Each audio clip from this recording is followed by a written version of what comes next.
See, things settled out for a little while until my junior year of college.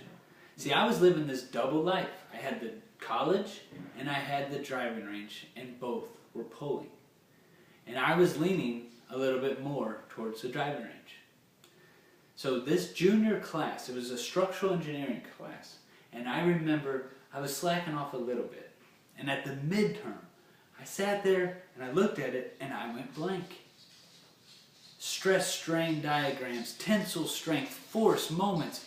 I froze. I was the first to turn the test in. I walked out, went and sat on a bench, called Melissa, and I said, I need you. I need your help. And when she approached, all I did was just lean into her. And she said, it's all right. It's okay. So the next day, I get the test back and it says 28%. Almost the same as my driving test. I didn't panic. I just went home. 28%. Now what? I'm crushed. My life's over, right? But maybe this is my ticket. If I just drop out, this is my ticket out of future failures. But my heart said, I need to go back and talk to my parents. See, because my dad was an engineering student also, but he dropped out, had to go to a business major. So maybe this is just my fate, right? Well, I go to my parents' house, and my dad tells me, like he did 100 times during high school, but I was successful in it. This was my first big failure. He said, you know, school is not about learning the material so much as learning how to learn. You're supposed to struggle. It prepares you for when you get out in the real world. It prepares you for those moments. You're going to fail.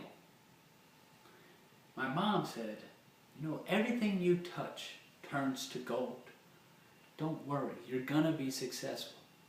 Don't let this drag you down. This was a shock. And not that I didn't expect it from them, but from anybody. Just to say, coming as a college kid saying, I'm thinking about dropping out, instead of coming back negative, saying you're going to ruin your life, you can't do this, they came back positive. It was unconditional love and support. And that is a huge confidence boost.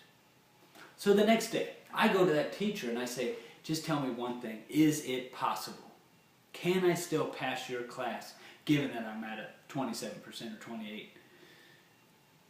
He said yes, but it's going to be a challenge. So I find the smartest girl in the class named Allie. And I go to her and I say, listen, I need your help. I'm going to ride your coattails all the way to graduation. And she was willing to help me. We went through homework together. We studied for tests together. She guided me all the way to the finish line. And I made it. Thank God. Man, what a challenge. But I was so glad that I stuck with it.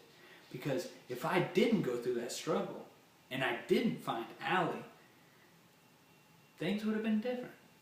Because Allie became a friend. She was a friend of my wife's, or a girlfriend at the time. They were bridesmaids at each other's wedding. So what if I would have aced that test? I think it was lucky that I got a 27, 28.